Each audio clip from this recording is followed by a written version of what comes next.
Sir yoga day అనేది ప్రజలందరికీ మంచిది, ఆరోగ్యం మంచిది, మేము కాదనలేదు.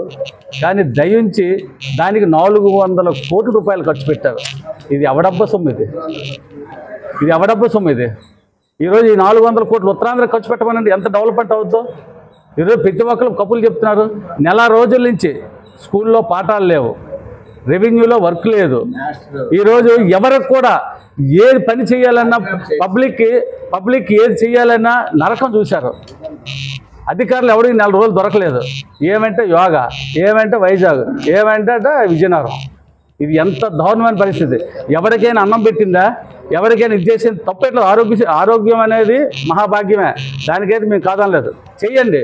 కానీ ప్రజలు హెరాస్మెంట్ చేసేసి, పబ్లిక్ సర్వీస్లు ఆపేసి, ప్రజల సర్వీస్లు ఆపేసి ఈ విధంగా హెరాస్మెంట్ చేయడం అనేది చాలా దౌర్భాగ్య భాగ్యం.